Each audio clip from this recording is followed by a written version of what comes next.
Boss 2022 के घर में मौजूद सभी सदस्यों में एक चेहरा सबका चहेता बन गया है और वह है एमसी स्टैन। अगर आपको पता नहीं है तो बता दे, एमसी स्टैन एक रैपर और संगीतकार है।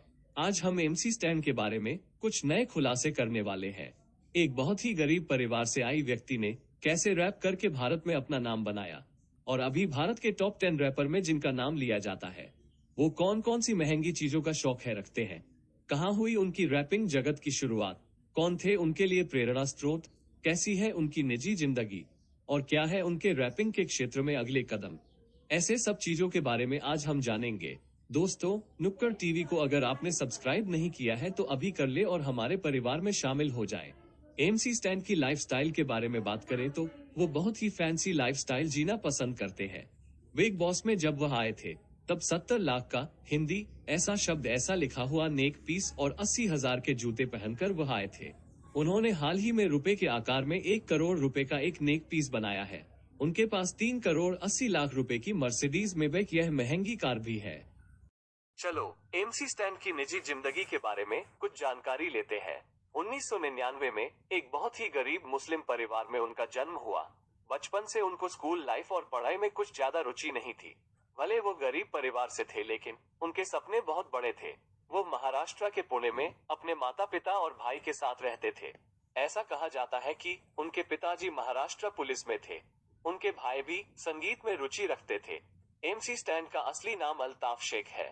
उनके भाई ने एक दिन उन्हें 50 सेंट, जो कि अमेरिका के बहुत जाने माने रैपर है, उनका एक रैप सुनाया था। उसी से उनको रैप बनाने की प्रेरणा मिली। उस समय उनके भाई को यह लगा भी नहीं था कि एक दिन अल्ताफ भारत के इतने बड़े रैपर बनेंगे। 14 साल की उम्र में ही उन्होंने भलती पब्लिक यह रैप बनाया था। बचपन के दिनों में एमसी स्टैन कव्वाली गाते थे। इस रैप की दुनिया में आने से पहले वह बीट बॉक्सिंग और बी बॉयिंग भी करते थे। उनका सबसे पहला गाना समझ मेरी बात को लोगों में बहुत ही लोकप्रिय हुआ था। इन सब के बारे में अब हम आगे और जानेंगे। दुनिया में भारत में मुंबई के रैपिंग वर्ल्ड को बहुत जाना जाता है। एमसी स्टैन मुंबई जाकर भी वहां पर अपने रैप को प्रदर्शित करते थे, जिसको रैपिंग की दुनिया में साइफर कहा जाता है। वहां पर आज के जाने माने रैपर जैसे कि एमिवे बटाई और रफ्तार भी रहते थे। एमसी स्टैन ने वैसे बहुत गाने गाए लेकिन उनके वाटा इस गाने से उनको बहुत लोकप्रियता मिल गई। एमसी स्टैन ने मुंबई के रैपर डिवाइन और एमिवे बटाई इनके लिए एक डिस ट्रैक बनाया था। उसके बाद एमिवे बटाई ने रफ्तार, डिवाइन और एमसी स्टैन के लिए समझ में आया क्या यह डिस ट्रैक बनाया।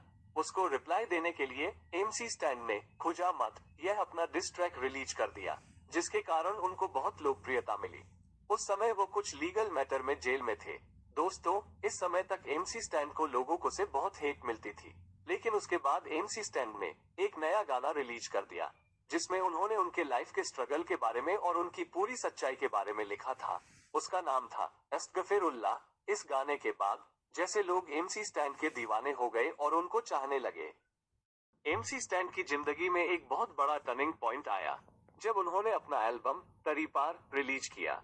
इस एल्बम ने उनको बहुत सारी दौलत शोहरत कमा कर दी। एमसी स्टैन ने अपने यूट्यूब चैनल पर बहुत सारे गाने गाए, जैसे कि खाजवे विचार, येडे की चादर, दिल पे मतले, होश में आ, एक दिन प्यार, 307 कहाँ पर है। एमसी स्टैन को नो फिल्टर इस लेबल ने भी साइन कर लिया, लेकिन बाद में उनके बीच कुछ अनबन हो गई। ऐसा कहा जाता है कि एमसी स्टैन एक लाइव शो के 8 से 10 लाख रुपए लेते हैं। एमसी स्टैन बहुत सारे ब्रांड्स के लिए काम कर चुके हैं। उनकी टोटल नेटवर्थ लगभग 15 करोड़ के नजदीक है। एमसी स्टैन बहुत बार कंट्रोवर्सीज में रह चुके हैं। उनकी उस टाइम की गर्लफ्रेंड औजमा शेख, जो खुद एक रैपर है और YG डॉन इस नाम से जानी जाती है, उसने एमसी स्टैन और उनके मैनेजर पर असॉल्ट, अपमान जैसे बहुत आरोप लगाए थे और पुलिस कंप्लेंट भी की थी। ऐसी ही एक घटना में भारत के जाने माने रैपर रफ्तार ने दी हुई गिफ्ट को एमसी स्टैन ने लेने से इनकार कर दिया था। रफ्तार उभरते हुए कलाकारों को माइक गिफ्ट करते हैं। बाद में एमसी स्टैन ने यह बताया कि उनके पास ऑलरेडी माइक होने के कारण उन्होंने वो गिफ्ट नहीं लिया था। एमसी स्टैन एक धार्मिक व्यक्ति जाने जाते हैं।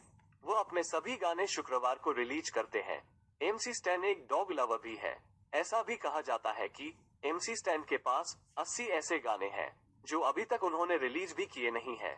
इंस्टाग्राम पर 2.5 लाख से ज्यादा फॉलोअर्स रहने वाले एमसी स्टैन इंस्टाग्राम पर किसी को फॉलो नहीं करते। एमसी स्टैन को टैटूज का भी बहुत शौक है। एमसी स्टैन के शरीर पर बहुत सारे टैटूज हैं। उनमें एक है स्टैन, दूसरा है कॉम्पटन और तीसरा है alien face tattoo. Big boss के घर में उन्होंने अपने गर्लफ्रेंड के बारे में भी बातें की है। उनकी कर्ट गर्लफ्रेंड का नाम अनाम शेख है और वो जल्द ही उनके साथ एंगेजमेंट करने वाले हैं। अनाम शेख खुद एक रैपर है। बिग बॉस में आते ही उन्होंने सलमान खान को बहुत इम्प्रेस किया है और वो अपनी अलग अंदाज से बहुत लोकप्रिय भी हो गए हैं। अब यह देखना बहुत दिलचस्प होगा कि वो बिग बॉस के घर में कब तक टिक पाते हैं। अगर आपको इस जानकारी में कुछ नया जानने को मिल गया हो तो जरूर हमारे चैनल को सब्सक्राइब करें और एमसी स्टैन के बारे में आपकी क्या राय है यह हमें कमेंट सेक्शन में जरूर बताएं। धन्यवाद। जय हिंद, वंदे मातरम।